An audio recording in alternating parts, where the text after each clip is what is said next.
યુકેમાં રહેતા લાખો ભારતીયો અને ખાસ કરીને ગુજરાતી પરિવારો માટે આજે અમે લઈને આવ્યા છીએ એક એવી મહત્વપૂર્ણ માહિતી જે જાણવી દરેક એનઆરઆઈ માટે અત્યંત જરૂરી છે.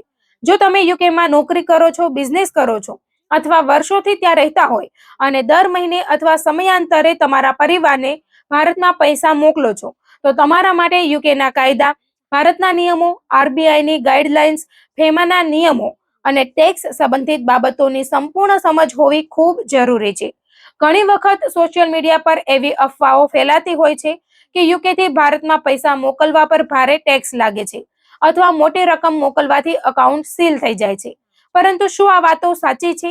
આજે આ અહેવાલમાં અમે તમને જણાવીશું કે યુકેથી ભારતમાં પૈસા મોકલવાના નિયમો શું કહે છે, શું કરવું જોઈએ, શું ન કરવું જોઈએ અને કેવી રીતે કાયદાનું સંપૂર્ણ પાલન કરીને સુરક્ષિત રીતે પૈસા ટ્રાન્સફર કરી શકાય.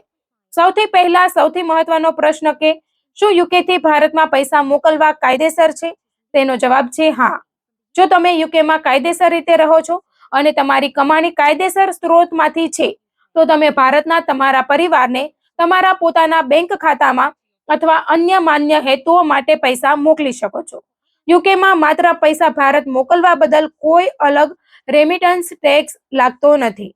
એટલે કે તમે તમારી પગાર, બિઝનેસની આવક અથવા કાયદેસરની બચતમાંથી પૈસા ભારતમાં ટ્રાન્સફર કરો તો માત્ર ટ્રાન્સફર કરવા બદલ વધારાનો ટેક્સ લાગતો નથી. પરંતુ તેનો અર્થ એ નથી કે કોઈ પણ રીતે પૈસા મોકલી શકાય. દરેક ટ્રાન્સફર કાયદેસર બેન્કિંગ ચેનલ અને નાણાકીય નિયમોના પાલન સાથે જ થવું જોઈએ. યુકેમાં બેંકો અને નાણાકીય સંસ્થાઓ પર મની લોન્ડરિંગ રેગ્યુલેશન લાગુ પડે છે. તેનો અર્થ એ છે કે જો તમે વારંવાર મોટી રકમ મોકલો છો અથવા અચાનક ખૂબ મોટી રકમનું ટ્રાન્સફર કરો છો, તો બેંક તમારી પાસે પૈસાનો સ્ત્રોત એટલે કે સોર્સ ઓફ ફંડ્સ વિશે માહિતી અથવા દસ્તાવેજો માંગી શકે છે. ઉદાહરણ તરીકે પગારની slip, tax return, bank statement, બિઝનેસની આવકના પુરાવા અથવા અન્ય સંબંધિત દસ્તાવેજો રજૂ કરવા પડી શકે. આ સામાન્ય તપાસ છે અને તેનો અર્થ એવો નથી કે તમે કોઈ ગુનો કર્યો છે. બેંકો પર કાયદાકીય જવાબદારી છે કે તેઓ શંકાસ્પદ વ્યવહારો પર નજર રાખે. હવે વાત કરીએ કે ભારતમાં પૈસા પહોંચ્યા પછી શું ટેક્સ લાગે છે? સામાન્ય રીતે જો તમે તમારી પોતાની કમાણી અથવા બચત તમારા પોતાના ખાતામાં અથવા તમારા નજીકના પરિવારને મોકલો છો, તો માત્ર પૈસા પ્રાપ્ત કરવા બદલ ભારતમાં આવકવેરો લાગતો નથી.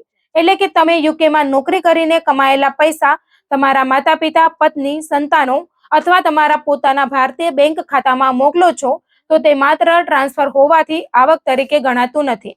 પરંતુ જો કોઈ રકમ વેપાર, ફ્રીલાન્સ સેવા, કન્સલ્ટન્સી અથવા અન્ય વ્યવસાયિક આવકના બદલામાં મળી રહી હોય, તો તે અલગ કર નિયમો હેઠળ આવી શકે છે. તેથી ટ્રાન્સફરનો સાચો હેતુ દર્શાવવો ખૂબ જરૂરી છે. ભારતમાં વિદેશથી આવતી રકમ પર નજર રાખવાનું મુખ્ય કામ રિઝર્વ બેંક ઓફ ઇન્ડિયા એટલે કે આરબીઆઈના નિયમો અને ફેમા એટલે કે ફોરેન એક્સચેન્જ મેનેજમેન્ટ એક્ટ હેઠળ થાય છે. આરબીઆઈ સ્પષ્ટ કહે છે કે વિદેશથી ભારતમાં પૈસા માત્ર અધિકૃત બેંકો અથવા અધિકૃત મની ટ્રાન્સફર ચેનલ દ્વારા જ આવવા જોઈએ. એટલે કે બેંક ટ્રાન્સફર, સ્વિફ્ટ અથવા લાયસન્સ ધરાવતી મની ટ્રાન્સફર સેવાઓનો ઉપયોગ કરવો જોઈએ. હવાલા અથવા કોઈ ગેરકાયદેસર માર્ગથી પૈસા મોકલવા ગંભીર કાયદાકીય ગુનો બની શકે છે. આવા વ્યવહારોમાં માત્ર દંડ જ નહીં, પરંતુ તપાસ અને અન્ય કાર્યવાહી પણ થઈ શકે છે. ઘણા લોકો પૂછે છે કે ભારતમાં કયા પ્રકારના ખાતામાં પૈસા મોકલવા જોઈએ. જો તમે એનઆરઆઈ છો અને યુકેમાં કમાયેલા પૈસા ભારતમાં રાખવા માંગો છો, તો એનઆરઈ એકાઉન્ટ અને એનઆરઓ એકાઉન્ટ વચ્ચેનો તફાવત સમજવો જરૂરી છે. એનઆરઈ એકાઉન્ટ મુખ્યત્વે વિદેશમાં કમાયેલા પૈસા જમા કરવા માટે હોય છે અને તેમાં રહેલી રકમ ચોક્કસ નિયમો હેઠળ ફરી વિદેશ મોકલી શકાય છે. જ્યારે એનઆરઓ એકાઉન્ટ સામાન્ય રીતે ભારતમાં મળતી આવક જેવી કે ભાડું, પેન્શન અથવા અન્ય સ્થાનિક આવક માટે ઉપયોગમાં લેવાય છે. કયા પ્રકારનું ખાતું તમારા માટે યોગ્ય છે તે તમારી આવક અને ઉપયોગના હેતુ પર આધાર રાખે છે. જો તમે દર મહિને તમારા માતા-પિતા અથવા પરિવારને ઘર ખર્ચ માટે પૈસા મોકલો છો, તો તે સામાન્ય અને કાયદેસર વ્યવહાર છે. પરંતુ બેંક અથવા નાણાકીય સંસ્થા પૂછે તો પૈસા શા માટે મોકલવામાં આવ્યા છે તેનો સાચો જવાબ આપવો જોઈએ. ઘણી વખત ટ્રાન્સફર કરતી વખતે પર્પસ કોડ અથવા રેમિટન્સ પર્પસ પસંદ કરવો પડે છે. તેમાં family maintenance, gift education, medical investment જેવા વિકલ્પો હોય છે. અહીં ખોટી માહિતી આપવી અથવા હેતુ છુપાવવો ભવિષ્યમાં મુશ્કેલી ઊભી કરી શકે છે. હવે એક મહત્વનો પ્રશ્ન કે શું યુકેથી ભારતમાં કેટલી પણ રકમ મોકલી શકાય? સામાન્ય રીતે યુકેમાંથી ભારતમાં પૈસા મોકલવા માટે કોઈ એક સામાન્ય વાર્ષિક મર્યાદા નક્કી કરવામાં આવી નથી, પરંતુ મોટી રકમના ટ્રાન્સફરમાં બેંકો દ્વારા વધારાની તપાસ થઈ શકે છે. એટલે મોટી રકમ મોકલતી વખતે દરેક દસ્તાવેજ તૈયાર રાખવા જોઈએ. તેમાં બેંક સ્ટેટમેન્ટ, પગારની સ્લીપ, ટેક્સ રિટર્ન, બિઝનેસ આવકના પુરાવા અને ટ્રાન્સફરની રસીદનો સમાવેશ થાય છે. આ દસ્તાવેજો ભવિષ્યમાં કોઈ પ્રશ્ન ઊભો થાય તો ખૂબ ઉપયોગી સાબિત થાય છે. ઘણા લોકો એવો પણ પ્રશ્ન પૂછે છે કે જો યુકેમાં ટેક્સ ભર્યો હોય તો ભારતમાં ફરી ટેક્સ ભરવો પડે? આનો જવાબ દરેક વ્યક્તિની ટેક્સ રેસિડેન્સી અને આવકના પ્રકાર પર આધાર રાખે છે. ભારત અને યુકે વચ્ચે ડબલ ટેક્સેશન અવોઇડન્સ અગ્રીમેન્ટ એટલે કે DTAA અમલમાં છે, જેના કારણે એક જ આવક પર બંને દેશોમાં 2 વખત કર વસૂલાત ન થાય તે માટે ખાસ જોગવાઈઓ કરવામાં આવી છે. જો આવક પર પહેલેથી યોગ્ય રીતે ટેક્સ ચૂકવવામાં આવ્યો હોય અને સંબંધિત નિયમોનું પાલન કરવામાં આવ્યું હોય તો DTAA હેઠળ રાહત મળી શકે છે. હવે વાત કરીએ એવી ભૂલોની જે ઘણા લોકો અજાણતા કરે છે. કેટલીક વ્યક્તિઓ ઝડપથી પૈસા પહોંચે અથવા વધુ વિનિમય હેઠળ દર મળે તે માટે હવાલા જેવા ગેરકાયદેસર રસ્તાનો ઉપયોગ કરે છે. પરંતુ આ સૌથી મોટો જોખમ છે. હવાલા દ્વારા પૈસા મોકલવાથી નાણાકીય ગુનાઓની તપાસ થઈ શકે છે અને પૈસા પણ ફસાઈ શકે છે.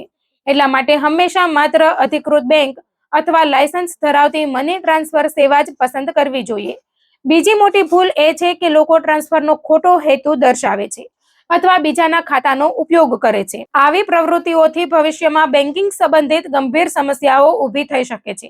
જો તમે યુકેમાં બિઝનેસ કરો છો અને બિઝનેસની આવકમાંથી ભારતમાં રોકાણ કરવા માંગો છો તો તે માટે પણ અલગ નિયમો લાગુ પડી શકે છે. કંપનીના ખાતામાંથી વ્યક્તિગત ખાતામાં સીધા પૈસા મોકલવા અથવા વ્યક્તિગત ટ્રાન્સફરને બિઝનેસ ટ્રાન્સફર તરીકે દર્શાવવું યોગ્ય નથી. દરેક વ્યવહારનો યોગ્ય હિસાબ રાખવો જોઈએ અને જરૂર પડે ત્યારે ચાર્ટર્ડ એકાઉન્ટન્ટ અથવા ટેક્સ સલાહકારની સલાહ લેવી જોઈએ.